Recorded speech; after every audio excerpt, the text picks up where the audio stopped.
3월 첫째 주 주일 예배에 나오신 여러분들을 주님의 이름으로 환영하고 축복합니다. 또 영상을 통해서 예배하는 모든 예배자들에게도 하나님의 은혜가 있기를 축복합니다. 오늘 말씀의 제목은 기적 시리즈 8번째 시간으로 죽은 자도 살게 하시는 하나님이라는 주제로 우리가 말씀을 나누고자 합니다. 한번 주제 두 번만 외치도록 하겠습니다. 시작. 죽은 자도 살게 하시는 하나님. 죽은 자도 살게 하시는 하나님.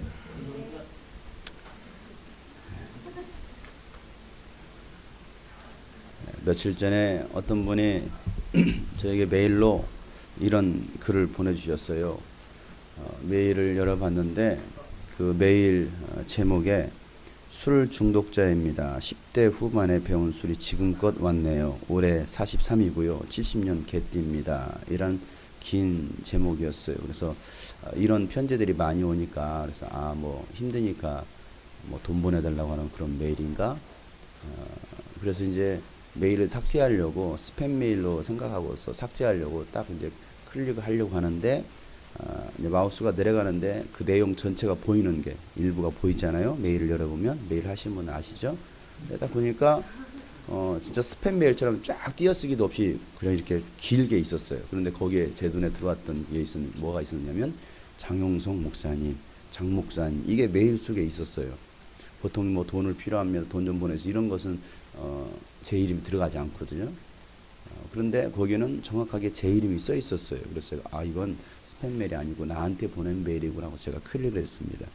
클릭했는데 이런 내용이었습니다. 어떻게 어떤 표현을 어떤 글로 올려야 할지 잘 모르겠네요. 그래도 제 마음속에 있는 그대로 여전히 방황에 쩌든 술에 쩌든 이걸 감히 솔직하게 장 목사님께 주님께 던져봅니다. 부끄럽지만 남들이 다 이용하는 스마트폰이라는 걸 늦게나마 샀습니다. 신기하고 세상 참 좋다. 세상 속속들이 클릭하면 알 수 있는 정말 최첨단화된 손에 쥔 이 바보 상자에 전 이전에 늦게 알게 된 컴퓨터란 바보에 이미 빠져 있는지라.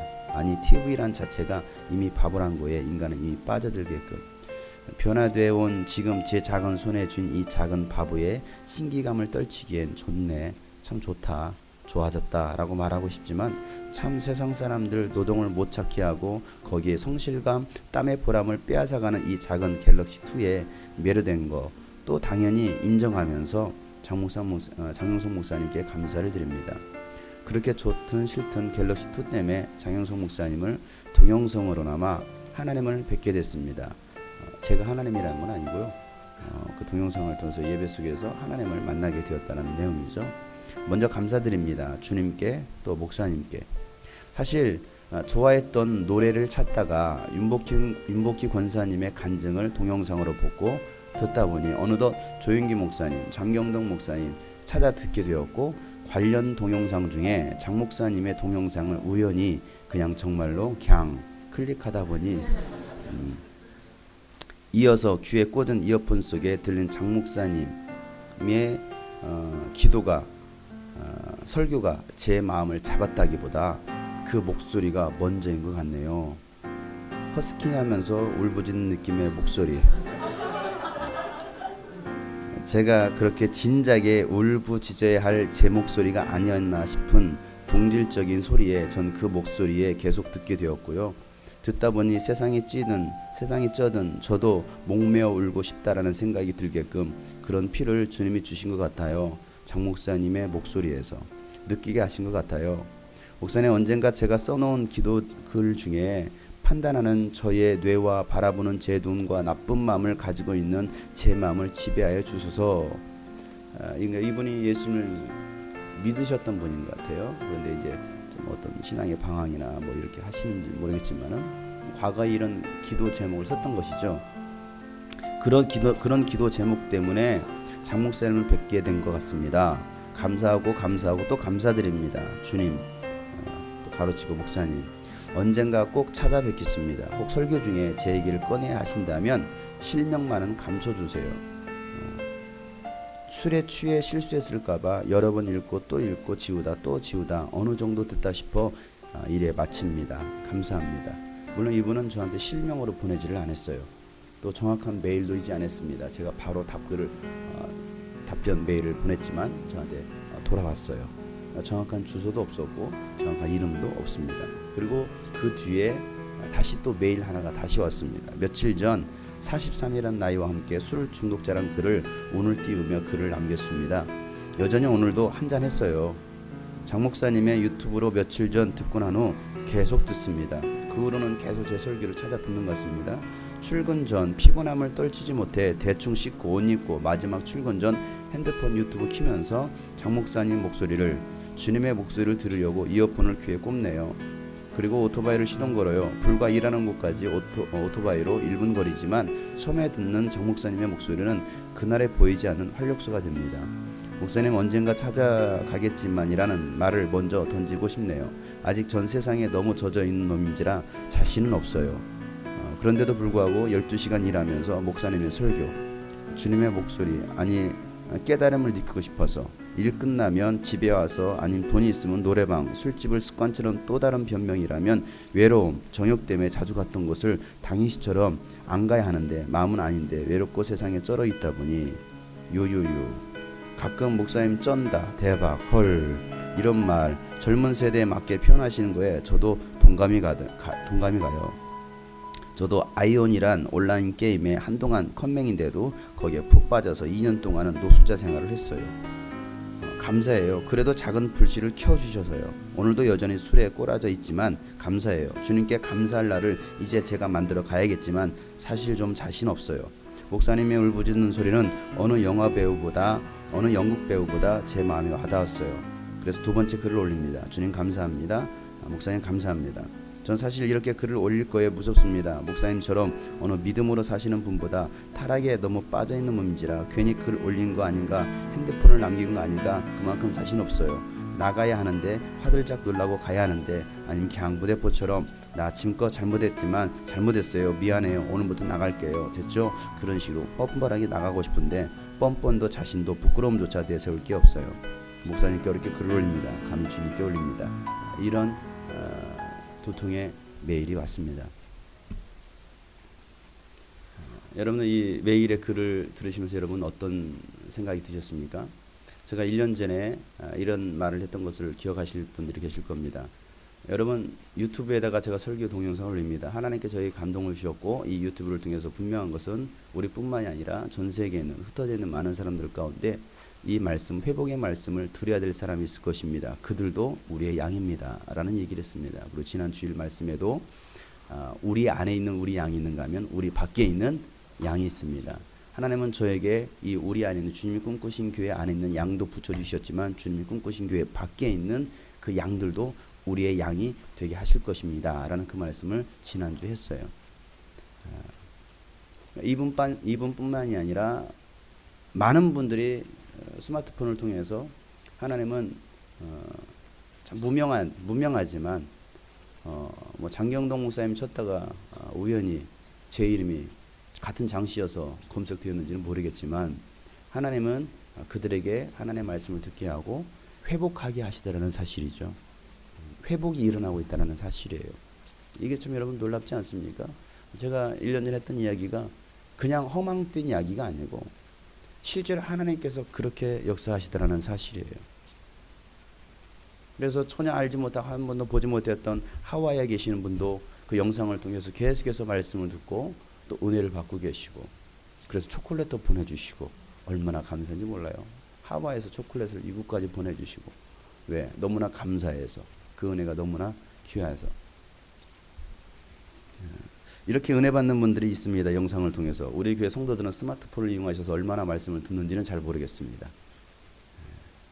얼마나 여러분들이 말씀의 은혜를 사모하고 있는지 잘 모르겠습니다. 우리 성도들에게는 더 그런 기쁨, 현장 속에 있으니까 더 깊은 은혜를 사모함이 있기를 축복합니다. 여러분 아셔야 됩니다. 주님이 꿈꾸신 교회가 얼마나 좋은 교회인지를 아셔야 돼요. 그런데 이 안에 있으면 좋은 것이 좋은 것인지를 몰라요.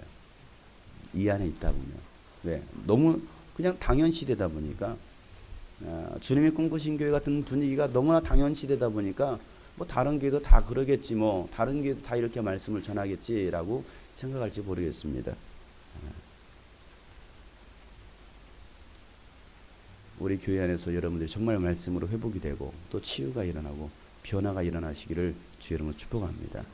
아직 제가 제 마음 가운데 또 지금 전도 대상제를 지금 제가 마음을 품고 있는 분들이 계십니다. 물론 그들은 신앙생활 하고 있지만 여전히 어려워하고 있는 그런 형제자매들이 있어요. 우리 교회 가족 소속이 아니에요. 그런 형제자매들이 있습니다. 하나님께서는 언젠가는 그들을 통해서 그들을 회복시키시고 또 같은 우리 양머리가 되게 하시고 그들을 통해서 하나님께서 일하실 것은 저는 믿고 확신을 하고 있습니다. 저는 다른 교회 한 명 더 뺏어오려고 하는 목회자는 아닙니다. 양도둑은 아니에요. 할 짓 없어서 여러분 양도둑질 하겠습니까? 할 일 없어서 여러분 성도 한 명 더 불리려고 끌어다 모으려고 그 짓 하겠습니까? 저는 그거 하고 싶지도 않습니다. 전도 행사도 하고 싶지도 않습니다. 여러분 전도를 위한 행사하지 말고 전도할 수 있는 우리가 되시기를 축복합니다. 정말 영혼을 향한 마음, 영혼을 사랑하는 마음이 있어서 영혼을 구원하려고 해야 되지. 우리 이제 전도 축제합니다. 여러분 광고하는 거예요. 부활주일은 우리 전도 축제 주일입니다. 그 기간까지 지금은 사순절 기간이기도 합니다. 예수님 우리를 위해서 죽으시기 전 그 사순절을 기억하는 그래서 좀 경건하게 예수님의 그 십자가의 길을 좀 묵상하면서 그렇게 그 기간을 정하고 있는 사순절 기간이에요. 그럼에도 불구하고 여전히 우리는 그냥 세상과 벗하고 세상을 따라 살아가고 있다고 한다면 육신대로 살아가고 있다고 한다면 한 번쯤 우리의 신앙을 돌아봐야 된다는 사실이죠. 그래서 부활주일 전도 행사를 위한 전도가 아니고 정말 예수님의 마음을 가지고 한 영혼, 잃어버린 영혼, 그 영혼을 사랑해서 그 영혼을 구원하고자 하는 그런 마음 가지고 우리가 영혼을 구원할 수 있는 마음이 있었으면 좋겠습니다.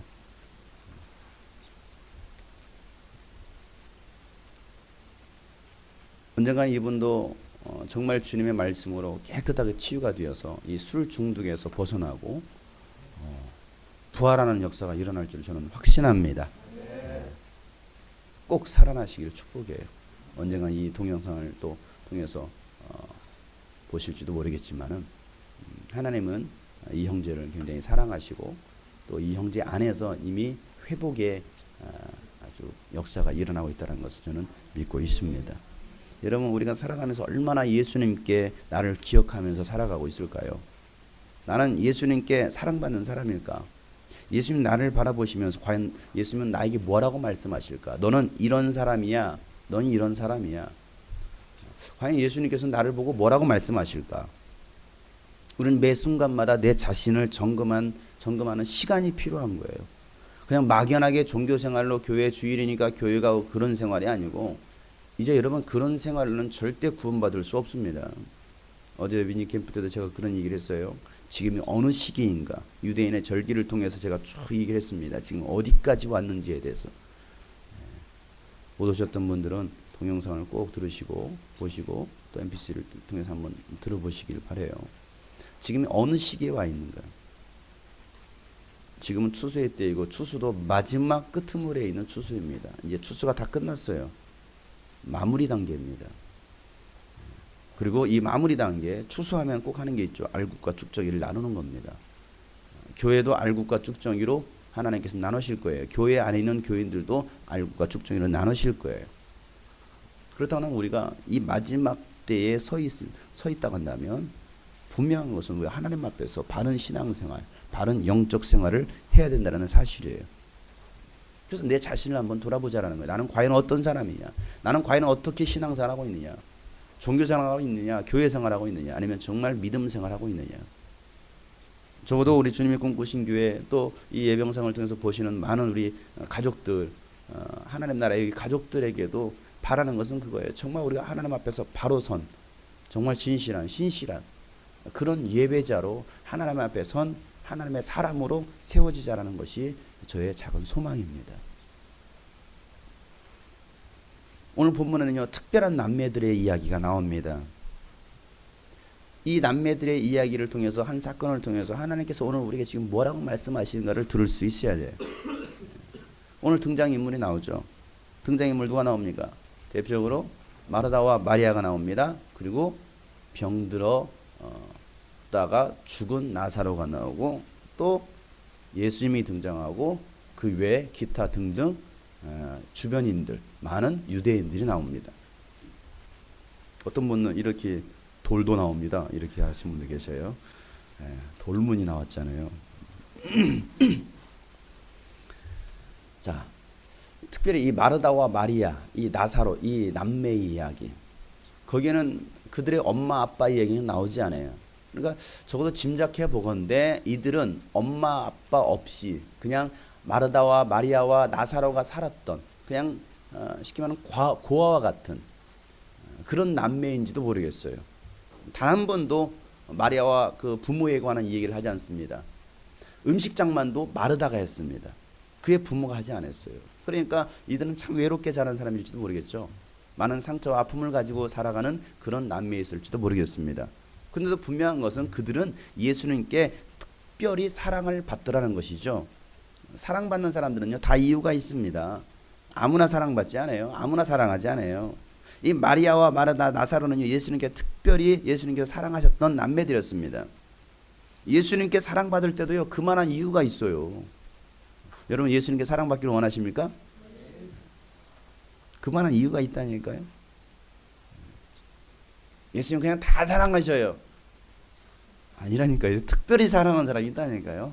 이 마르다, 마리아 특별히 사랑했던 사람들이에요. 여러분 그러잖아요. 10손가락 깨물어서 안 아픈 자식 없다?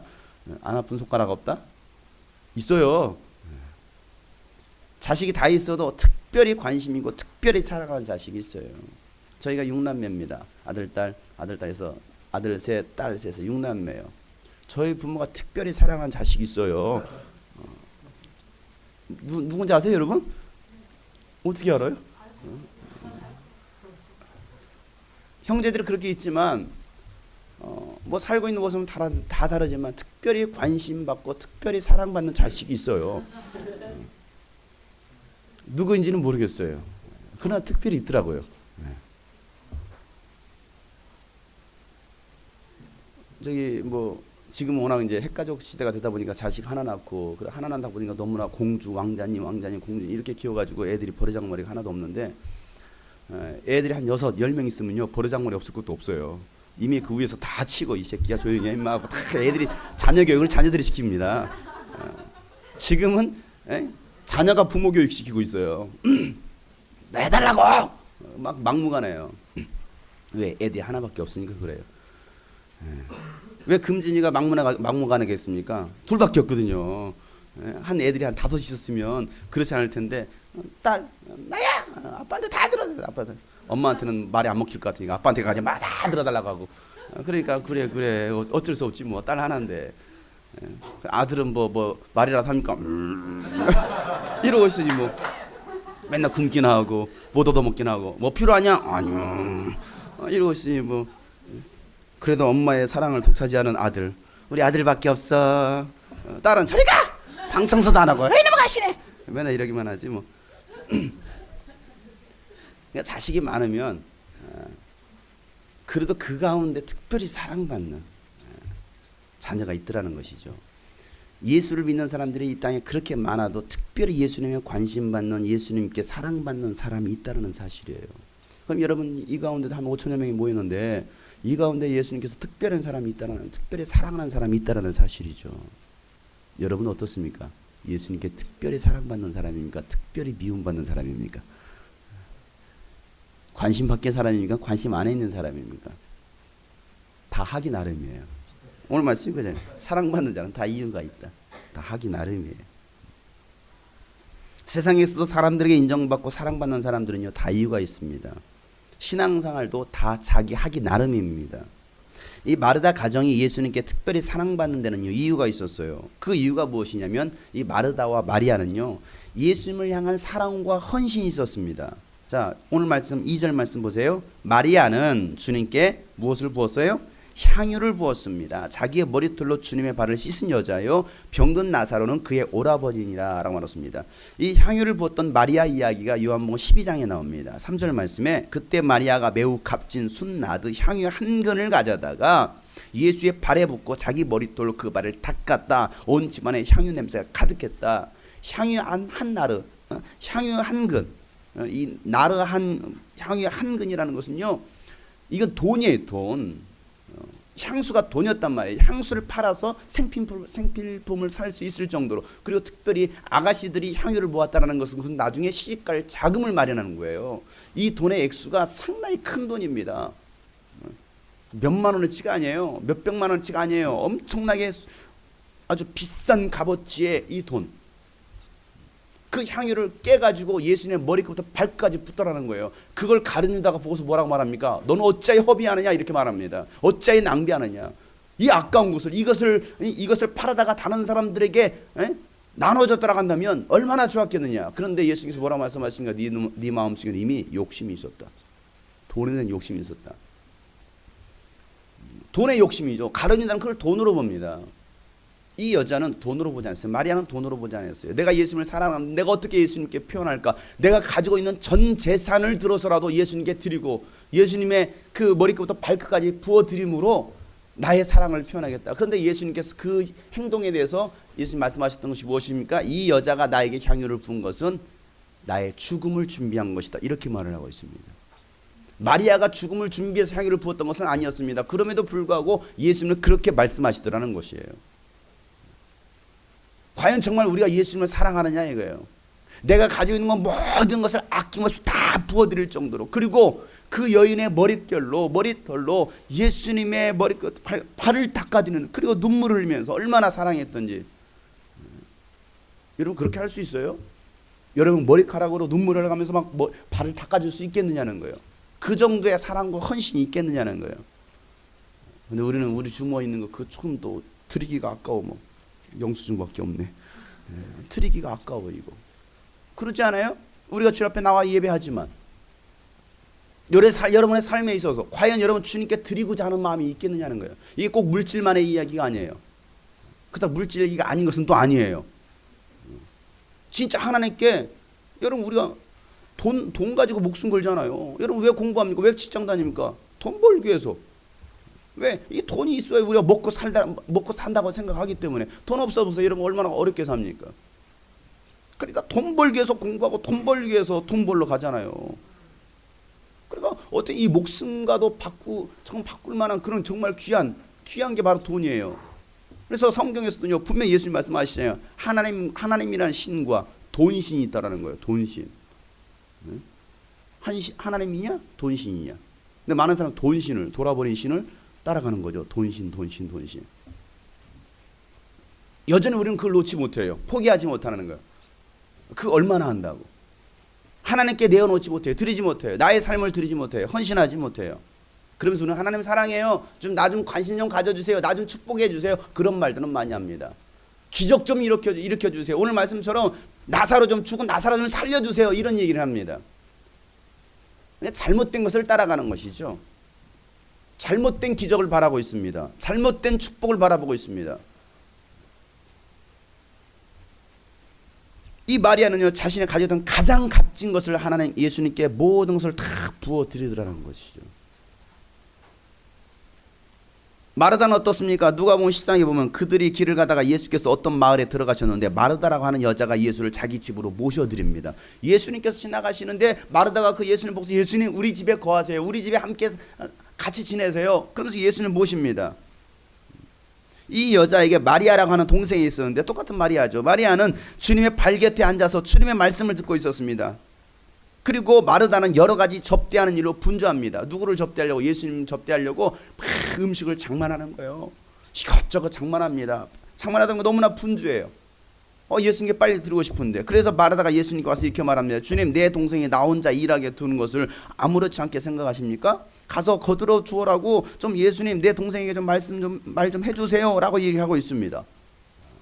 그러니까 마르다도 정말 예수님을 섬기고 싶어하는 그런 마음이 있었어요.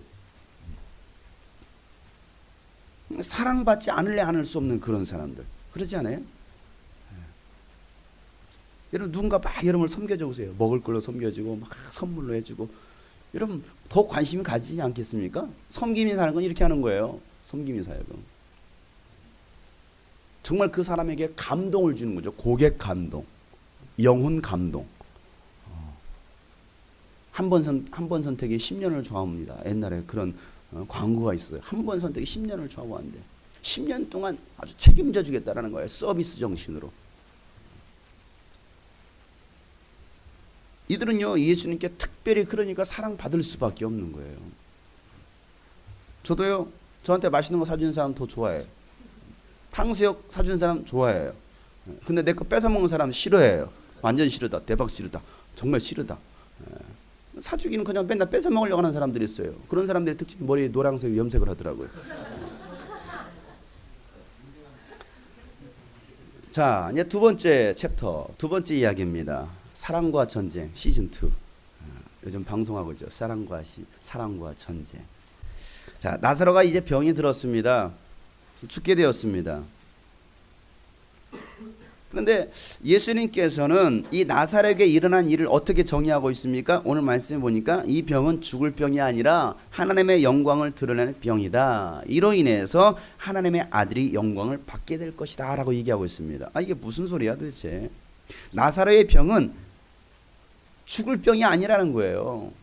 그리고 하나님께서 영광 받으시기 위한 그런 일이다라고 얘기하고 있습니다. 잘 들어보세요. 나사로의 병은요, 하나님이 영광 받으시기 위해서 주신 병이 아니라, 하나님이 영광 받겠다라고 주신 병이 아니라 그 병을 통해서 하나님께서 하실 일이 있었는데 그것은 하나님의 영광을 드러내는 것이고 그것으로 하나님의 아들이 영광 받으시게 되는 것이다라는 것을 얘기하고 있는 거예요. 여러분, 이 말씀을 오해해서는 안 됩니다. 어떤 사람은 어떤 병에 걸리면요, 이거 하나님께서 주셨어. 하나님이 영광 받으시려고. 하나님이 주신 병 아니에요. 하나님이 주신 병이 아니에요. 나에게 어떤 문제가 있을 때 그 문제를 하나님께서 주신 것으로 오해해서는 안 됩니다. 하나님은요, 병을 주시는 분이 아닙니다. 질병을 주신 다음에 병을 고쳐주시면서 내가 너를 사랑해서 고쳐주었다. 그런 하나님이라면 그 하나님은 놀부 하나님이죠. 안 그래요? 제비다리 부러뜨리고 난 다음에 붕대 감아주면서 내가 너를 고쳐주었다. 그러니 박씨 하나만 물어와라. 놀부예요, 놀부. 하나님이 놀부입니까? 근데 마치 하나님을 그렇게 놀부 하나님으로 여기는 사람들이 있습니다. 하나님의 사랑 그런 사랑이 아니에요. 하나님은 우리의 문제를 해결해 주시는 분이시지 문제를 일으키시는 문제아가 아니라는 사실이에요. 여러분 사랑한다라고, 그 사랑한다는 것을 표현하시기 위해서 여러분 다리 분지러 놓고 눈물게 하고 여러분의 병을 일으키고 여러분은 막 사고 일어나고 교통사고 일어나고 막 뭔 일이 일어, 그렇게 해서 내가 고쳐줄게. 내가 너를 사랑하고 너 나 알지? 하나님은 그 놀부가 아니에요. 이사야서 53장에 뭐라고 말씀하고 계십니까? 그가 찔림은 우리의 허물 때문이요 그가 상처를 받은 것은 우리의 약함 때문이고 그가 징계를 받음으로 우리가 평화를 누리고 그가 채찍에 맞음으로 우리가 병에서 나았다라고 얘기하고 있어요. 그러니까 보세요. 이 말씀만 봐도 예수님 어떤 분인지에 대해서 정확하게 표현하고 있잖아요. 예수는 우리에게 근심을 주시는 분이 아니에요. 우리에게 평안을 주시는 분이에요.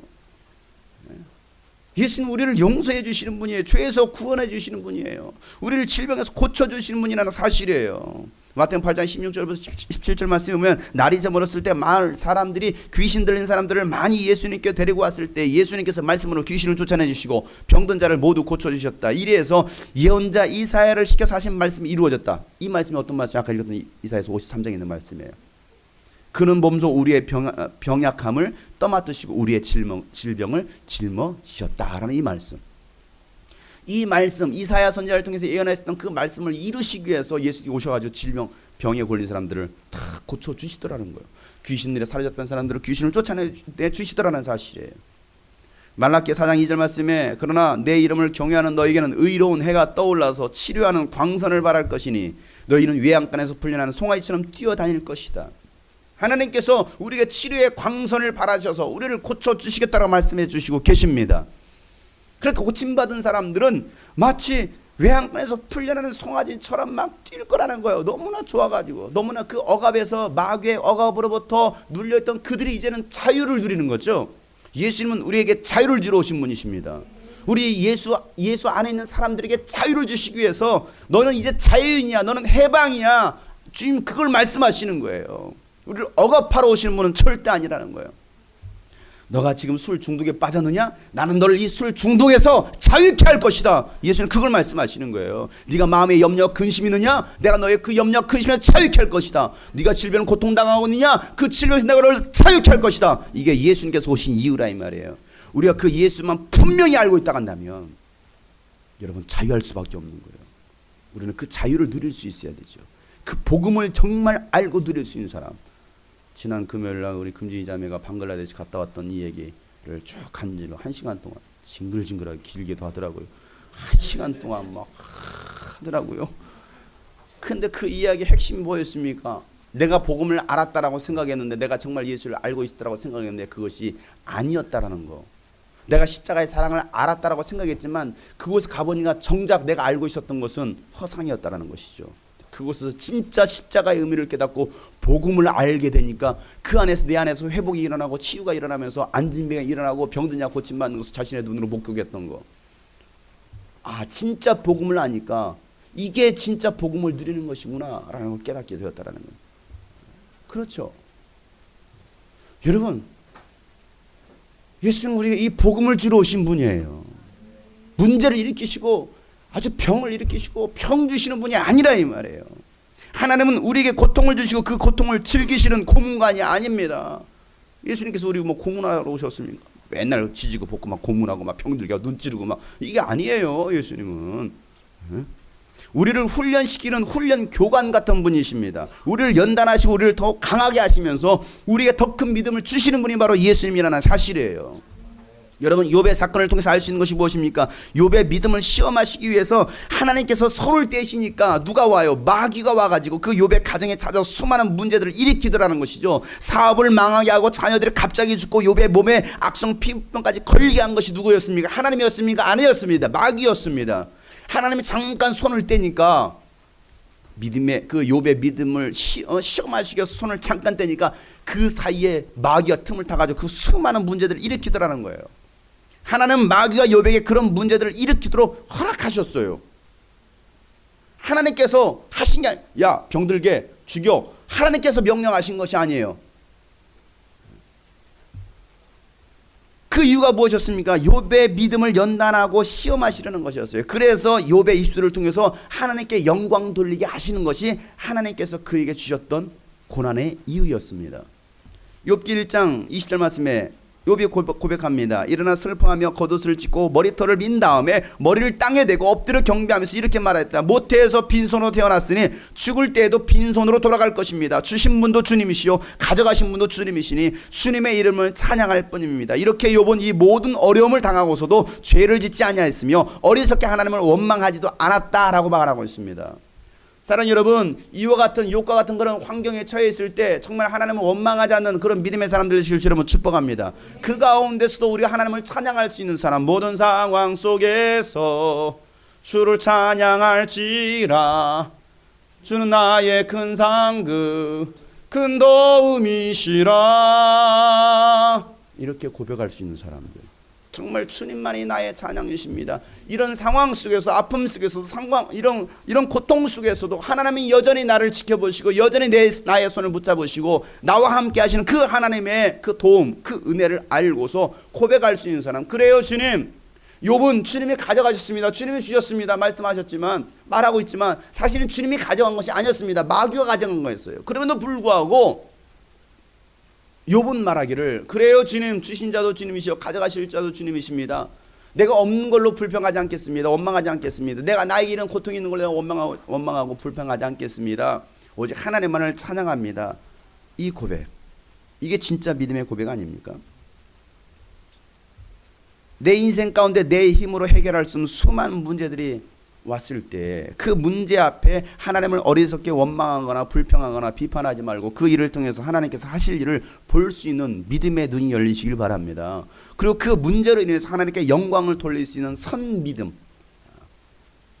미리 선자를 써가지고 선, 우뚝 섰다는 것이 아니고 미리 선 믿음, 이해 가시죠? 선 믿음이라는 거, 먼저의 믿음을 가질 수 있는 사람. 지금 당장 해결된 게 없어요. 문제가 해결된 다음에 하나님 영광 받으세요, 하나님께 영광 돌립니다가 아니고, 해결되기 전에 영광을 돌릴 수 있는 이 선 믿음이 있는 자가 진짜 믿음의 사람이라는 소리죠. 우리는 뭔가 결과가 얻어지면 그때서 하나님 영광 돌린다, 하나님 감사해요, 이게 아니라 이 말이에요. 그러니까 그 문제 해결 안 되면 어떻게 합니까? 그래서 원망하는 거예요. 불평하는 거예요. 왜 하나님 안 들어주시는 거예요? 하나님 왜 해결해 주시지 않는 거예요? 여러분, 예수님께서 그 죽어버린 나사로를 위해서 어떻게 기도하십니까? 41절에 사람들이 그 돌을 옮겨 놓았다. 예수께서 하늘을 우러러보시며 말씀하셨다. 아버지, 내 말을 들어주신 것을 감사드립니다. 아니, 지금 예수님 기도하고 계시는 거예요. 기도하고 계시는데 이미 뭐라고 말하고 기도하고 있습니까? 내 말을 들어주신 것을 감사합니다. 여러분, 기도할 때 그렇게 기도하십니까? 하나님 좀 들어주세요. 제발 내 기도 좀 들어주세요 말하고 있습니까? 아니면 하나님 이미 내 기도를 들어주신 거 감사합니다. 여러분, 이렇게 기도하고 있습니까? 우리의 기도는요, 대부분 제발 좀 들어주세요. 내 소원 좀 들어주세요. 이렇게 기도하고 있어요. 후믿음이죠. 선믿음이 아니고.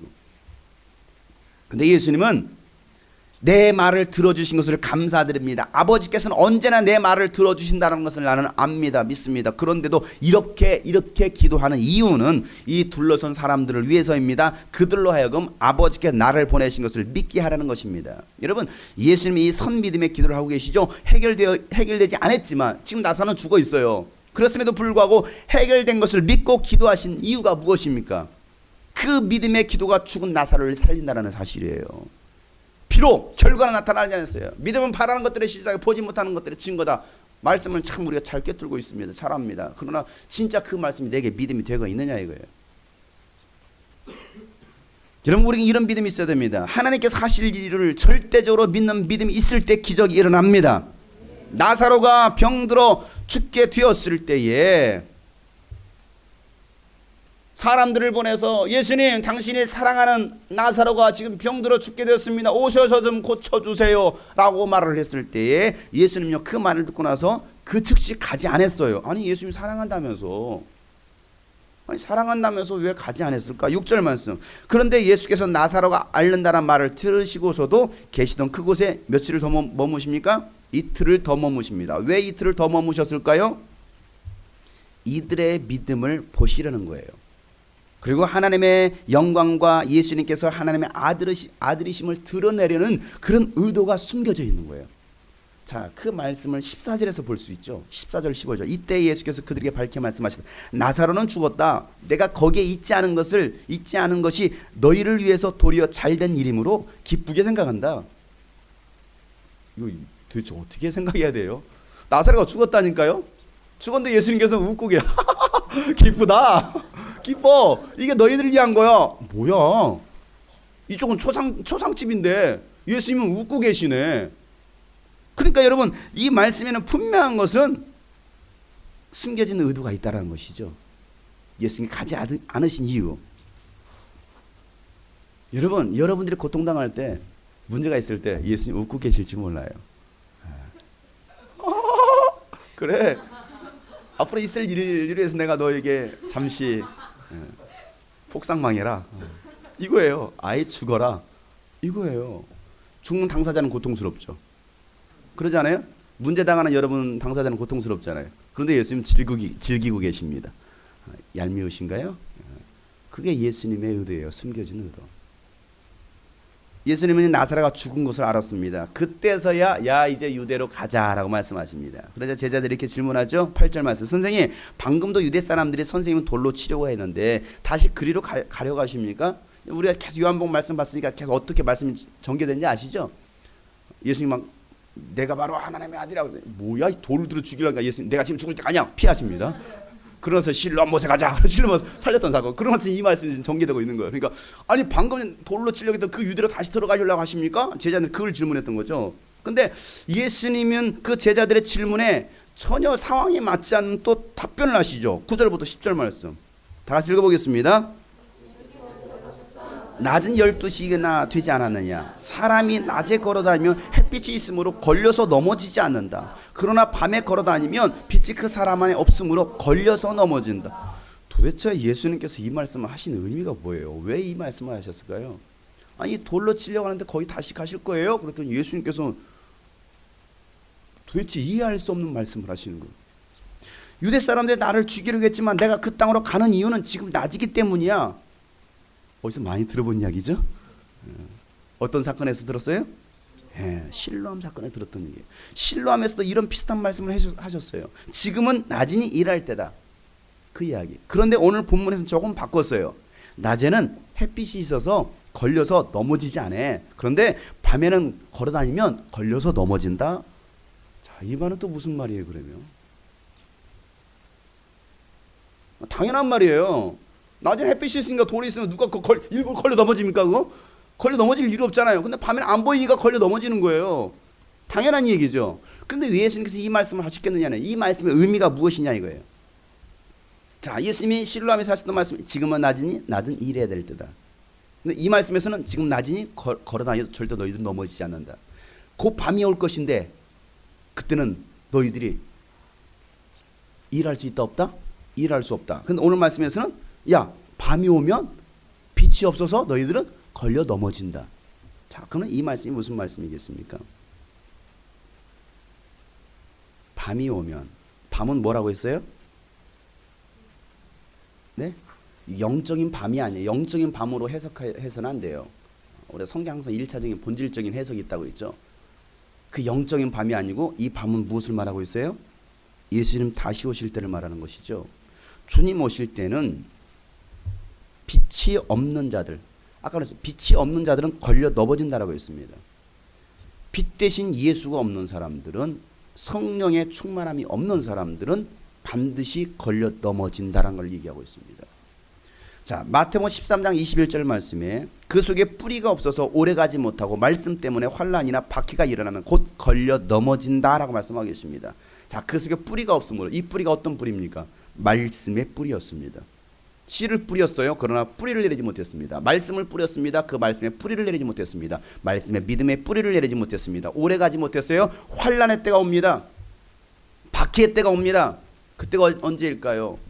여러분, 예수님 다시 오실 때 엄청난 대환란이 있을 것이다. 어제 얘기했죠. 그 환란의 때, 박해의 때가 일어나면 걸려 넘어지는 거예요. 디모데전서 1장 19절 말씀에 믿음과 선한 양심을 가지십시오. 어떤 사람들은 선한 양심을 버리고 그 신앙생활에 파선을 당하였습니다. 신앙생활에 파선을 당해, 믿음에 파선을 당한 사람들, 믿음이 산산조각 깨져버리는 거예요. 그 안에 예수가 없으니, 그 안에 말씀이 없으니. 디모데전서 4장 1절 말씀, 성령께서 환히 말씀하십니다. 마지막 때에 어떤 사람들은 믿음에서 떠날 것이다 라고 말하고 있습니다.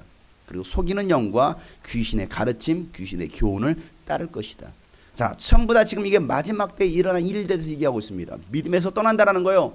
믿음이, 신앙이 파산한다라는 거예요. 완전 산산조각난다라는 거예요. 그럴 일이 일어날 것이라는 것이죠. 어떤 사람들에게? 교회에 다니는 사람들에게. 이게 교회 밖의 사람들 얘기가 아니에요. 오늘날 교회 안에 있을 사람들에게 얘기하고 있는 것이죠. 그런데 예수님께서 중요한 이야기 하십니다. 마태복음 24장 13절 말씀. 그러나 끝까지 견디는 사람은 구원을 얻게 될 것입니다 라고 얘기하고 있어요. 여러분, 끝까지 견딜 수 있는 사람들 되시기 바랍니다. 그러려면 우리는 뭐가 있어야 된다고요? 빛 대신 예수님이 있어야 된다는 거예요. 빛 대신 예수 그리스도의 말씀이 내 안에 있어야만이 우리는 그 주님의 재림의 때를 준비할 수 있는 것이고 걸려 넘어지지 않는다는 거예요. 그러나 빛이 없으면, 너희들은 밤이 오면 다 걸려 넘어질 것이다.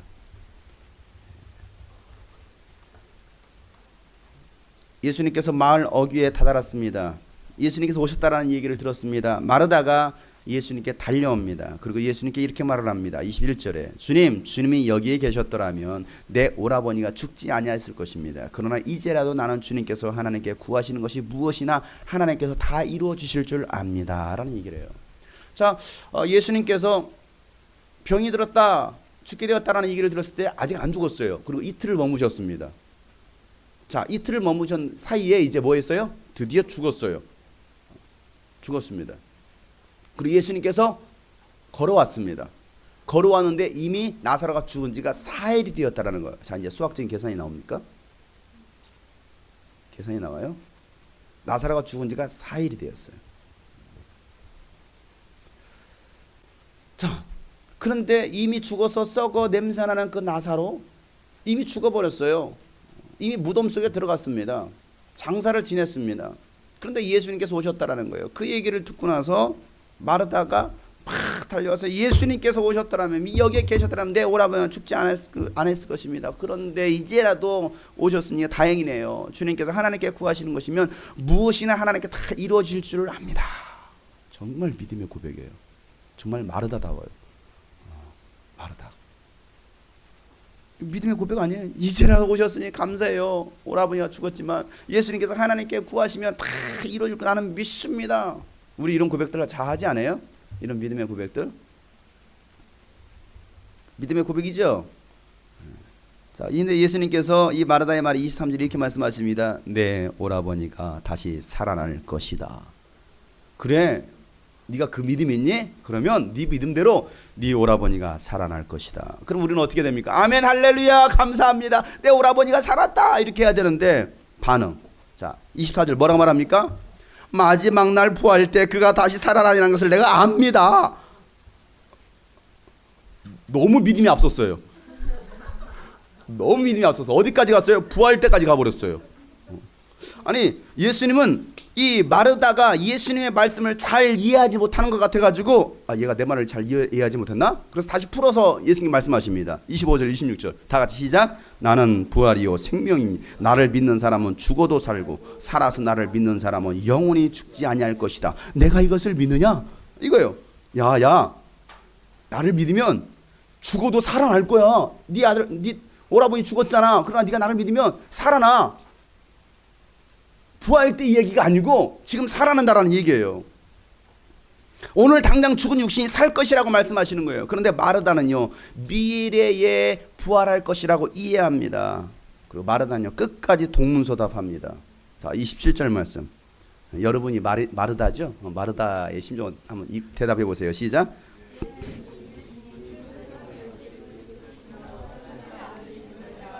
네, 정말 믿음 좋아요. 얼마나 믿음 좋습니까? 믿습니다. 예수님, 주님은 세상에 오실 그리스도이시며 하나님의 아들이심을 내가 믿습니다. 이러면 그렇게 고백하잖아요. 예수님은 하나님의 아들이시고 다시 오실 그분을 내가 믿습니다. 정말 믿으십니까? 금징이가 그렇게 고백했었대요. 방글라데시 가기 전에. 내가 하나님의 아들을 믿습니다. 근데 거기 갔더니 그 믿음이 아니었더래요. 진짜 믿음이 무엇인지를 알게 되었대요. 우리가 평상시 이렇게 고백해요. 하나님을 내가 믿습니다. 하나님의 구세주를 내가 믿습니다. 근데 진짜 그렇게 믿느냐 이거예요.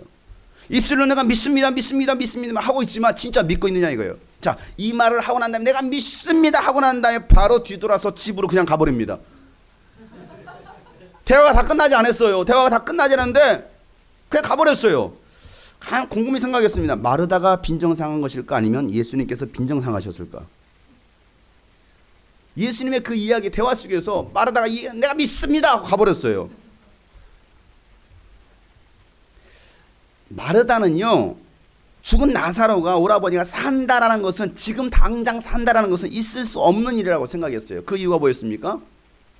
죽은 지가 나흘이 되었어요. 이미 육체가 썩어버렸습니다. 냄새납니다. 벌레들이 막 드글드글 기어다니고 있어요. 그러니까 죽은 자가 다시 살아난다는 것은 부활의 때나 있을 수 있는 일이지 현세에 일어나는 것은 불가능하다고 생각했던 거예요. 지금 죽을 병에서 살아난다? 그건 지금 있을 수 없는 일이라는 거예요. 암병에서 고침받을 수 있다? 그건 지금 있을 수 없는 일이라는 거예요. 안진배가 일어난다? 아유, 그건 지금 있을 수 없어 라고 생각하는 거죠. 여러분, 마르다의 말을 통해서 알 수 있는 것이 무엇입니까? 당시 유대인들에게 이 부활의 신앙이 있었다라는 거예요.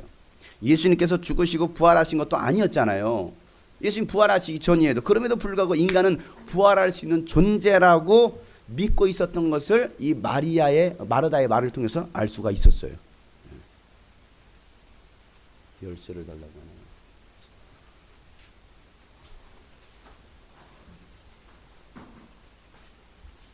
그잖아요. 내가 부활했대. 내 오라버니가 살 줄을 믿습니다. 이 마르다의 유대인의 신앙은요, 반드시 부활. 제가 어제 얘기했잖아요. 그 유대인의 절기를 통해서 이미 죽음과 구원과 죄 문제 해결과 또 그 장막에 들어가는, 그 부활에 들어가는, 하나님 나라에 들어가는 것이 이미 그 유대인의 절기 속에 다 있었다고 했잖아요. 그러니까 유대인들은요, 그 신앙이 있는 거예요. 부활의 신앙이 있는 거예요. 사두개파 사람들은요, 그 부활의 신앙이 없었어요. 뭔 부활이 있어? 무슨 영적인 세계가 있어?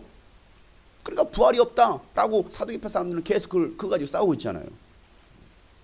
근데 유대인들은 기본적으로 이 부활의 신앙이 있었습니다. 이 마르다에도 그 부활의 신앙이 있었습니다. 그러니까 예수님께서 부활할 거야, 다시 살 거야 했더니 지금 당장 살 것이라고 생각하지 않고 미래에 부활할 것이다라고 믿고 있다는 것이죠. 여러분, 예수님요, 이 나사로의 사건을 통해서 우리에게 보여주시고 깨닫게 하시려는 것은 바로 이거예요. 이 땅에서 죽은 자도 살아나야 되고 영으로도 부활해야 된다는 것을 예수님 말씀하고 계시는 거예요. 여러분, 이 땅에서도 죽은 자가 살아나야 됩니다. 이건 예수께서 말씀하시는 거예요. 이 땅에서도 질병의 문제가 고침 받아야 됩니다. 이건 반드시 우리가 해결받아야 될 문제예요. 그 안에 진짜 복음이 있다고 한다면. 그리고 더 중요한 것은 그래 부활의 때 나중에서도 영적인 세계에서도 반드시 부활할 것이야 라고 말씀하시는 것이죠. 여러분, 마르다가 이제 집에 가죠. 그래서 뭐합니까? 마르다를 부릅니다. 야, 예수님이 널 불러 라고 말하고 있습니다. 예수님께서 마리아 불렀어요? 부르지 않았어요. 그런데 마르다는 가가지고, 야, 예수님이 너 많이 사랑하지? 너도 예수님 많이 사랑한다며? 야, 예수님 너 부른다. 야, 가봐라. 이거예요. 예수님 부른 적도 없어요. 그런데도 불구하고 예수님께서 마리아를 부른다고 말하고 있습니다. 아무래도 마르다가 예수님께서 말씀하신 그 말씀에 대해서 오해하고 빈정상한 것 같아요. 안 그런 것 같습니까? 제가 마르다와 이 마리아의 MBTI 테스트를 했으면 정반대의 성향이 나오거든요. 마르다는 우울질이에요. 생각이 굉장히 많은 사람입니다. 너무 깊이 생각하다 보니까 그 생각에 자신을 올무에 걸리게 하는 사람이에요. 하나님 말씀도 고지고대로 듣지 않는 사람이에요. 자기 나름대로 다시 해석하는 사람이죠. 그가 바로 마르다예요. 마르다, ISTP형. 마리아, 사교적 유형, ESFP. 이게 마리아와 마르다예요. 정반대의 성향이죠. 우리 교회도 이런 정반대의 성향들이 있어요. 마르다 손 들어보세요. 네, 이 사람들. 마르다 손 들어보세요. 했어요? 마리아 손 들어보세요. 마리아. 적극적인 또 외향적인 성향의 소유자 마리아가 이제 예수님께 달려갑니다. 그래? 예수님 불렀어? 막 달려가는 거야. 그래? 그래서 막 달려가는. 근데 달려가는데 보니까 예수님께서 어디에 계십니까? 산 높이에 서 있어요. 마르다와 대화를 나누셨던 그 자리에 그대로 서 계시는 거예요. 그럼 왜 그냥 서 계셨겠느냐는 거예요. 제가 생각할 땐 그래요. 예수님께서 이 땅에서의 부활과 영생의 부활에서 말씀하시는데 깨닫지 못하고 그냥 휙 돌아서 가는 그 마르다의 반응을 보시면서 헐 대박 이거죠. 반응이 뭐야 헐 뒷모습 막 가고 있는 모습 또 한쪽에서는 막 뛰어오고 있는 그 헐 도대체 이게 무슨 현장이야 이게. 그리고 이제 마리아가 도착을 했습니다. 예수님 불렀어요? 하면서 마리아가 예수님께 얘기하는데 마르다와 똑같은 얘기를 합니다. 그 언니의 그 동생이에요. 똑같아요. 예수님이 이곳에 계셨다라면 오라버니가 죽지 않았을 것입니다. 아까도 들었거든? 이거 아까도 들었어. 너도 똑같니? 왜 그 얘기를 하는 거야? 마리아와 이 마르다와 유대 사람들의 반응을 보면서 예수님은 상당히 마음이 비통했습니다. 불쾌했어요. 자, 33절 말씀. 예수님께서는 마리아가 우는 것과 함께 따라온 유대 사람들이 우는 것을 보시고 마음이 비통하여 괴로웠다. 여러분, 예수님의 마음을 비통하게 하는 자들이 되어서는 안 됩니다. 우리의 믿음 없음으로 인해서 예수님을 더 이상 괴롭게 하지 말자 이거예요. 왜 자꾸 예수님을 괴롭게 합니까? 그렇게 하지 말란 말이야. 마리아도 그랬어요. 예수님의 마음을 괴롭게 해서는 안 됩니다. 아니 돼요. 절대 있어서는 안 돼요. 그런데도 불구하고 우리는 자꾸 예수님의 마음을 괴롭게 합니다. 예수님은 믿음 없는 그들의 모습을 보시면서 어떻게 합니까? 35절 짧게 써 있습니다. 읽어보겠습니다. 굉장히 짧은 문장이에요. 예수님께서 눈물을 흘리셨다. 길게도 아니었어요. 예수님께서 눈물을 흘리셨다. 이 표현에 모든 것이 다 들어있습니다. 예수님께서 눈물을 흘리셨다. 여러분, 눈물의 의미가 여러 가지 있죠. 사랑의 눈물, 고통의 눈물, 아픔의 눈물, 상처의 눈물, 때로는 미움의 눈물. 너무 미워도 막 눈물 흘리는 거 있어요. 자, 이 눈물 속에 다 담겨 있어요. 예수님께서 눈물을 흘리셨다. 예수님께서 홍승훈 형제를 보고서 눈물을 흘리셨다. 그 눈물의 의미가 뭐였을까요? 상상에 맡깁니다. 예수님께서 이소라 자매를 보시고 눈물을 흘리셨다.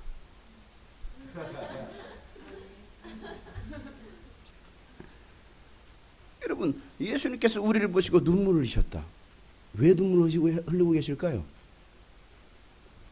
예수는 우리의 가난과 질병과 고통으로 눈물 흘리는 것이 아니었습니다. 믿음 없음으로 눈물 흘리십니다. 예수님께서 눈물 흘리시는데도 그 눈물의 의미를 알지 못하고 예수님의 속을 다 뒤집어 놓는 사람들이 있어요. 우리 교회도 그런 사람들이 두 사람 있어요. 예? 아주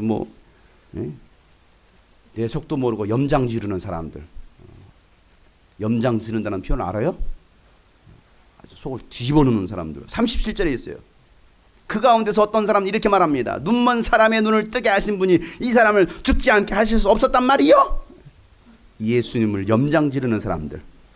그 말을 듣고 다시 또 속으로 비통하시고 여기서 아니 무덤에 가십니다. 그 말을 또 들으니까 얼마나 열받습니까? 얘가 또 나를 속을 뒤집어 놓네. 오늘도 우리 교회 나를 속을 뒤집어 놓은 형제 자매들이 있었어요. 그래서 내가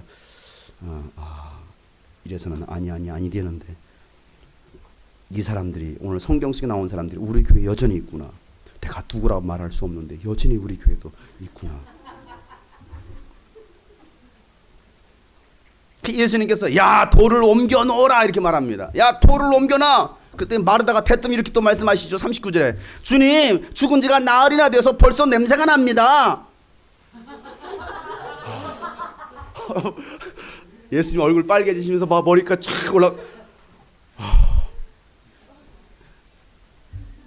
우리 교회 그런 애들이 있어요.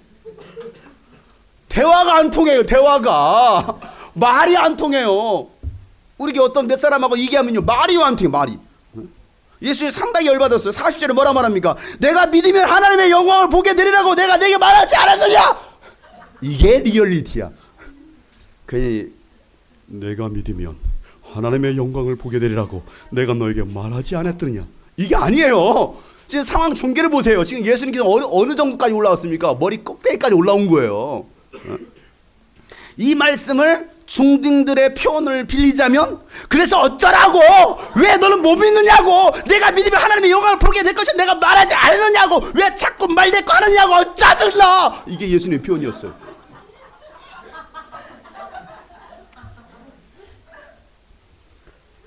상당히 짜증나게 하는 사람들.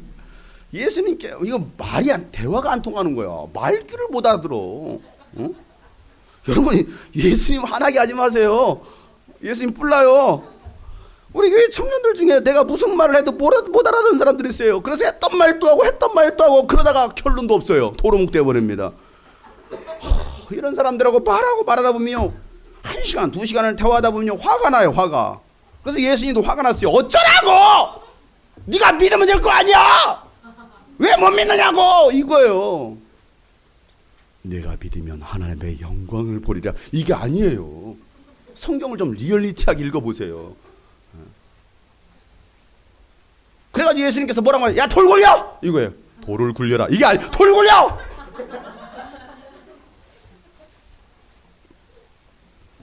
그러고 기도하시는 거죠. 열받아서 기도하시는 거예요. 열받으시면서 기도하셨던 내용이 아까 읽었던 인자게 읽었던 그 내용입니다. 하나님! 나의 말과 나의 기도를 항상 들어주심을 감사합니다. 지금도 나의 기도를 들으신 하나님 감사합니다. 내가 이 말을 하는 것은 이거죠. 이게 상당히 격양된 그런 엎드려 기도하시는 거예요. 아까 우리 얌전히 기도했죠. 그게 하나님 내가 이렇게 기도하는 것은 저 믿음 없는 놈들에게 깨닫게 하려고 하는 것입니다. 이거예요. 예수님 상당히 열받으셨습니다. 자, 오늘 죽은 나사로를 살리신 최종 목적이 무엇이었습니까? 이유가 무엇이었습니까? 인간을 구원하시고 영원한 생명과 부활의 생명을 주시려고 하나님께서 보내신 메시아가 예수님이라는 것을 알게 하시기 위해서 이 사건을 전개시키고 있는 거예요. 단순히 죽은 자를 살렸다는 그런 내용이 아닙니다. 여러분 죽은 가정 살아나세요. 죽은 사업 살아나세요. 이게 아니에요. 이 내용이 아니었습니다. 예수님은 믿는 자들의 부활의 첫 열매가 되셨습니다. 자, 고린도전서 15장 13절부터 이게 중요한 얘기입니다. 길지만 우리가 다 읽어보겠습니다. 죽은 사람의 부활이 없다면 그리스도께서도 살아나지 못하셨을 것입니다. 그리스도께서 살아나지 않으셨다면 우리의 선포도 헛되고 여러분의 믿음도 헛될 것입니다. 우리는 또한 하나님을 거짓되이 증언하는 자로 판명될 것입니다. 그저 죽은 자의 부활이 없다 간다면, 예수님께서 부활하지 않았다고 한다면, 그것은 죽은 사람이 살아나는 일이 정말로 없다면 하나님께서 그리스도를 살리지 아니하셨을 터인데도 하나님께서 그리스도를 살리셨다고 한다면 하나님에 대하여 우리가 증언했기 때문입니다. 죽은 사람들이 살아나는 일이 없다면 그리스도께서 살아나신 일도 없었을 것입니다. 그리스도께서 살아나지 않으셨다면 여러분의 믿음은 헛된 것이 되고 여러분은 아직 죄 가운데 있을 것입니다. 그죠? 예수님 부활에 였다고 한다면 우리의 믿음은 헛것이 되는 거예요. 천국과 지옥도 없는 거예요. 그리고 그리스도 안에서 먼저 믿고 잠든 사람들, 죽은 사람들도 멸망했을 것입니다. 그리스도 안에서 우리가 바라는 것이 이 세상에만 해당되는 것이라면 우리는 모든 사람 가운데 가장 불쌍한 것입니다.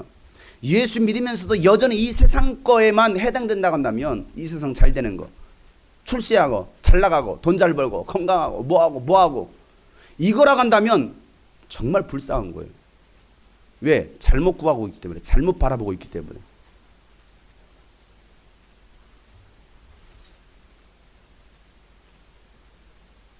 그 다음 어디 읽었죠 지금? 가장 불쌍한 사람일 것입니다. 그러나 이제 그리스도께서는 죽은 사람들 가운데서 살아나셔서 잠든 사람들의 첫 열매가 되셨습니다. 그 첫 열매, 어제 유월절 절기에서 무슨 절기?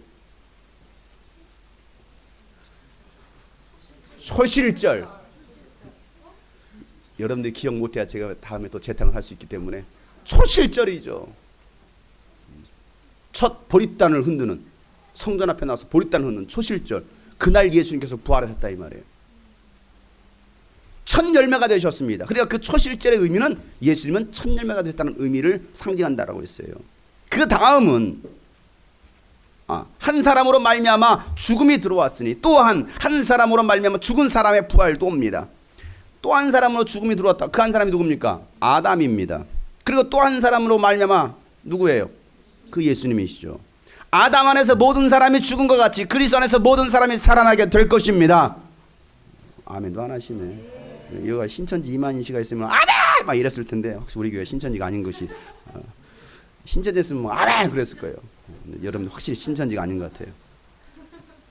그러나 각각 제 차례대로 그렇게 될 것입니다. 첫째는 첫 열매신 그리스도시요. 예수님이 제일 먼저 부활하셨습니다. 그 다음은 그리스도께서 재림하실 때에 그리스도께서 속한 사람들이고 예수 믿는 사람들이고 그때가 마지막입니다. 그때에 그리스도께서 모든 통치와 모든 권위와 모든 권력을 폐하시고 그 나라를 하나님 아버지께 넘겨드리실 것입니다. 하나님께서 모든 원수를 그리스도의 발 아래 두실 때까지 그리스도께서 다스려야 합니다. 여러분, 죽은 나사로를 살리신 것이 단순히 인간이 가지고 있는 죽음의 문제나 고통의 문제를 해결해 주신 것이 아니라 우리에게 부활이 있음을 알게 하시려는 예수님의 계획이었다라는 거예요. 예수님이 하나님의 아들이시라는 것을 알게 하고자 하는 하나님의 뜻이었다라는 것이죠. 인간의 고통의 문제를 해결받는 것보다도 먼저 해결될 것이 무엇입니까? 영적인 고통입니다. 영적인 고통이 해결되지 않은 상태에서 아무리 육신의 문제를 해결해 준들 그 영혼이 바로 설 수 있겠느냐는 거예요. 질병의 문제를 해결해 준들, 물질의 문제를 해결해 준들, 가정의 문제를 해결해 준들, 상처의 문제를 해결해 준들 영혼이 먼저 해결되지 않았는데 해결되겠느냐는 거예요. 하나님과의 바른 관계가 회복되어 있지 않은데 해결되겠느냐는 거예요. 예수는 믿는 자들에게 부활의 첫 열매가 되어 주셨습니다. 그리고 주님 다시 오시는 날 믿는 자들은 영광의 부활에 동참하게 될 것입니다. 하나님은 모든 영광과 권세를 그 예수님께 주시고 예수님께서 다스리게 하실 것이라는 것을 오늘 성경은 말하고 있는 것입니다. 여러분, 이 부활의 믿음이 회복되어야 되는 거예요. 내 안에 있어야 될 믿음이 무엇입니까? 육신이 죽은 것보다도 영혼이 죽은 것이 더 불쌍하다는 것이죠. 육신이 고통당하는 것보다 더 고통은 그 영혼의 고통이라는 거예요. 그 영혼의 고통의 소리를 듣고 있느냐?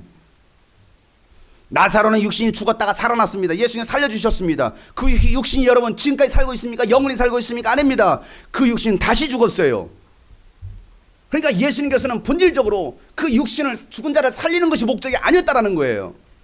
예수님은 마르다의 가정에 확실한 그 부활의 믿음을 주시려고 했던 것이었습니다. 그들이 부활의 신앙이 있었지만 막연한 것이었어요. 예수에 대한 믿음, 예수가 하나님의 아들이십니다라는 고백이 있었지만 그것도 막연한 것이었습니다. 예수님은 그 막연한 것을 사실적으로 말씀해 주시기 위해서 이 사건을 일으키고 계시다는 사실이죠. 여러분 안에 부활의 믿음이 있으십니까? 예수님 다시 오실 때 그 부활에 동참할 수 있다는 믿음이 있습니까? 아니면 그동안 많이 들어서 종교적인 답변으로 나는 부활할 수 있습니다, 나는 예수가 하나님의 아들이시면 내가 믿습니다, 이 마르다와 마리아와 같이 그와 같이 고백하십니까? 습관적이고 의식적인 종교 행위 속에 부활이 있는 것이 아니에요. 예수님이 그리스도가 되시며 부활의 천일마가 되셨다는 확실한 믿음이 있을 때에 우리의 믿음이 완전해지는 거예요. 이 부활의 믿음이 회복되시길 주여 축복합니다. 부활절에만 이 믿음에 대해서 부활에 듣는 것이 아닙니다. 우리는 날마다 이 부활의 소망을 가지면서 살아가야 된다는 사실이에요. 부활의 소망을 가지고 살아가는 사람은요 절대 이 땅에 매여 있지 않습니다. 육신에 매여 있지 않는다는 거예요. 썩어 죽어 없어질 육신을 위해서 살지 않습니다. 부활의 신앙, 믿음의 신앙을 가진 사람은 영혼을 위해 살아갑니다. 디모데후서 4장 7절부터 8절은 나는 선한 싸움을 다 싸우고 달려갈 길을 마치고 믿음을 지켰습니다. 이제는 나를 위하여 의의 멸관이 마련되어 있으므로 의로운 재판장이 주님께서 그날에 그것을 나에게 주실 것이며 나에게만 아니라 주님께서 나타나실 사망한 모든 사람들에게도 주실 것이다 라고 바울은 고백하고 있어요. 정말 내가 부활의 이 소망, 이 부활의 믿음을 가지고 있는 자라고 한다면, 정말 내가 부활하신 예수를 믿는 자라고 한다면 육신의 고통의 문제 가지고 여러분 넘어지는 자들이 아니에요. 원망하고 불평하는 자들이 아니에요. 입으로만 나 예수 믿는 사람이에요 그렇게 말하는 자가 아니라는 사실이에요. 여러분 그런 껍데기 신앙, 종교적인 의식들은 다 버려야 돼요. 그럼 우리의 신앙이 바로 세워지지 않는 거예요. 또 걸려나면 또 걸려면 똑같은 문제에 걸려나면 그러다 나중에는 믿음에서 떠나게 되어 있는 거예요. 더 악한 자가 되는 거예요. 마태복음 12장에 43절부터 45절의 말씀처럼 악한 귀신이 나갔다가 쉴 만한 것을 찾다가 쉴 곳이 없어서 내가 나온 내 집으로 돌아가리라. 와서 보니까 깨끗하게 수리되고 소재가 되었는데 그 안에 아무것도 채워지지 않은 거예요. 그래서 더 악한 귀신 7을 데리고 와 들어오니까 그 형편이 처음보다 나중 형편이 더 악하게 되었다 이렇게 말하고 있잖아요. 여러분 우리의 믿음은 계속 성장해야 됩니다. 우리의 신앙은 날마다 성장해야 됩니다. 그 사람들은 믿음으로 부활의 신앙을 소유한 사람들이에요. 육신에 매여 사는 사람들이 아니에요. 여러분 육신의 만족 따라 살지 말기를 바랍니다. 육신이 원하는 대로 살지 마세요. 육신의 쾌락을 따라가지 마세요. 우리 주님께서 이곳에 주님의 꿈꾸신 교회 공동체를 세우신 이유가 있습니다. 이 땅을 바라보라고 주님께서 우리를 불러주신 것이 아니에요. 그러나 여전히 우리가 뭔가 육신에 매여서 육신을 따라가고 있다고 한다면 이것처럼 어리석은 자가 없어요. 그러니까 마리아와 마르다와 같이 그런 말을 하겠죠. 우리 죽은 내 오라버지 좀 살려주세요. 맨날 구하는 것이 그거밖에 없어요. 이것 좀 잘 되게 해주세요. 이것 좀 잘 되게. 맨날 이것만 구하고 있습니다. 그러면서 나 예수님 믿어요. 그 믿음은 바른 믿음이 아니에요. 그 신앙은 결코 하나님을 기쁘시게 하는 믿음이 아니라는 사실이에요. 우리 모든 성도가 정말 이 말씀을 듣는 모든 분들이 이 부활의 신앙을 회복하시기를 주의 이름으로 축복합니다. 그래서 살아나자 이거예요. 정말 내 영혼이 먼저 살아나면 주님은요 육체도 강건케 하실 것이라는 것이 주님께서 우리에게 하시는 말씀입니다. 여러분 주님 오실 날 멀지 않았습니다. 믿음으로 영혼을 위해서 살아갈 수 있는 성도들이 되시길 주의 이름으로 축복합니다. 우리 한번 오른손 주시고 나의 평생의 부활의 소망으로 살아가리라. 시작. 나의 평생의 부활의 소망으로 살아가리라. 나의 평생의 부활의 소망으로 살아가리라. 자, 나의 평생의 영혼을 위해 살아가리라. 두 번 시작. 나의 평생의 영혼을 위해 살아가리라. 나의 평생의 영혼을 위해 살아가리라. 할렐루야. 아멘. 오늘 말씀처럼 하나님 내가 이 부활의 소망을 가지기 원합니다. 그래서 육신에 이 땅에 있는 것이 전부라고 한다면 그것처럼 어리석은 것이 없어요. 우리 공부하는 학생들이요 공부 중요합니다. 제발 공부하시길 바라요. 그러나 공부가 더 중요한 것은 신앙이에요. 믿음이에요. 신앙이 제1이지 공부가 제1이 아닙니다. 여러분 돈 버는 거 필요합니다. 그러나 돈 버는 것 자체가 제1이 아니라는 사실입니다. 신앙이 제1입니다. 하나님이 제1입니다. 하나님을 제2로 미루지 마세요. 두 번째로 미루지 마세요. 하나님의 제1이에요. 예수님의 제1이라는 걸 여러분 기억하세요. 항상 하나님 중심으로, 교회 중심으로, 말씀 중심으로 바로 서시기를 주의 이름으로 축복합니다. 오늘 말씀 붙잡고 기도할 때 혹시 마르다와 마리아와 같이 그런 정말 형식적인 그런 믿음의 고백을 하고 있지 않았는지, 아니 이 땅의 것만을 구하면서 왜 늦게 오셨습니까? 일찍 오셨더라고 한다면, 이곳에 계셨더라고 한다면 우리 오라버니가 죽지 않았을 텐데 여전히 그 여러분 그런 것들을 구하고 있지 않습니까? 여전히 육신에 매여 살고 있지 않습니까? 그리고 정작 중요한 것은 영혼은 놓쳐버리고 부활의 신앙은 놓쳐버리고 정작 주님께서 원하신 것은 다 놓쳐버리고 그런 의식만 가지고 있었다고 한다면 철저히 우리 하나님 앞에서 회개해야 됩니다. 깨끗한 심령 하나님, 이제는 내가 육신을 따라가고 육신 위에 사는 자가 아니라 정말 부활을 바라보면서 주님 오심을 사모하며 살아갈 수 있는 내가 되기 원합니다. 다 같이 한번 주님 말씀 묵상하시고 기도하시겠습니다. 거룩하신 아버지 하나님, 오늘도 주님의 말씀을 들고 기도할 우리 하나님 아버지여, 정말 이제는 부활의 소망을 가지게 도와주시옵소서. 부활의 신앙을 가지게 도와주시옵소서. 기적은 예수님이 하나님의 아들이심을 믿는 믿음과 이 부활의 믿음이 있을 때만 일어난다는 것을 깨닫게 도와주시옵소서. 아버지 하나님, 더 이상 어리석게 육신에 따라 살고 육신에 매어 사는 인생들 되지 않게 하여 주시옵소서.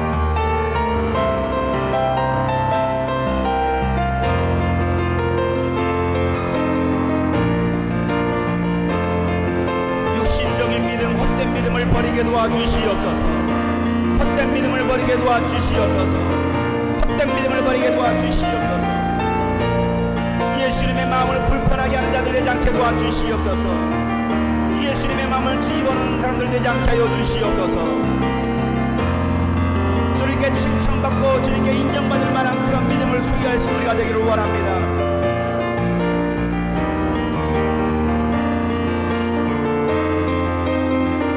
아버지요, 아버지요, 아버지요.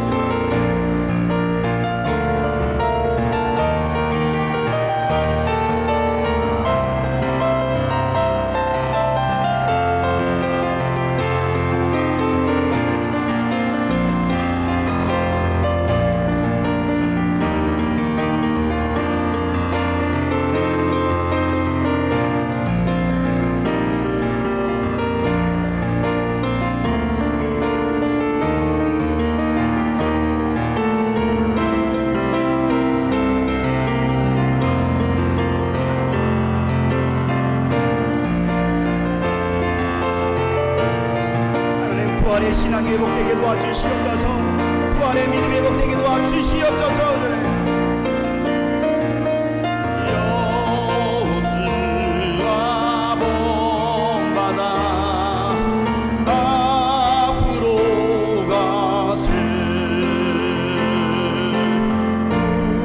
우리 걸쳐서는 주님 품일세.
모든 상황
신앙이 아니라 부활을 바라보며 그 믿음을 소유할 수 있는 예수 그리스도를 인정할 수 있는 그 믿음의 사람, 내 영혼이 확정되고 확정되어 싸우니 믿음의 눈으로 주를 봐.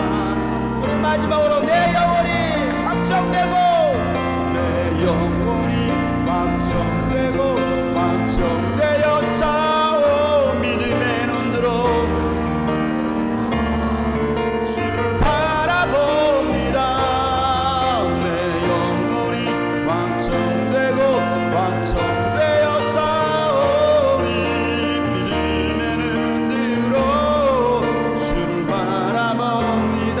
믿음의 눈으로 믿음의 눈으로 주를 바라보 믿음의 눈으로 주님을 바라봅니다.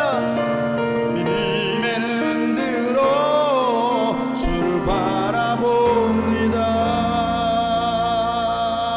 사랑하는 여러분, 오늘 말씀처럼 이 땅의 것을 바라보고 이 땅의 것을 구하는 자들이 아니라 정말 예수님의 어떠한 모신을 분명히 알고 그 부활의 신앙을 소유할 수 있는 저와 여러분들의 시를 축복합니다.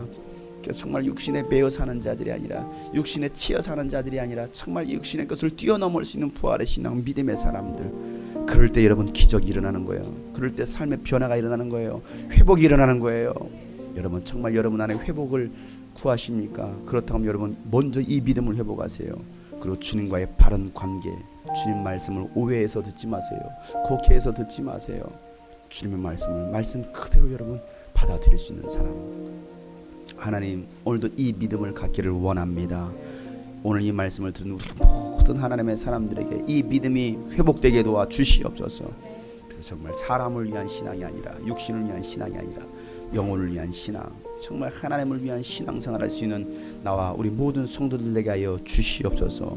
이제는 우리 구주 예수 그리스도의 은혜와 하나님 아버지의 놀랍고도 지극하신 사랑과 성령님의 감화 감동 교통 충만하심이 오늘 말씀처럼 죽은 자를 살리신 하나님, 우리가 부활의 믿음을 회복하기로 작정한 모든 심령들 머리 위에 이제로부터 영원토록 함께 하시기를 간절히 축복하며 기도하옵나이다.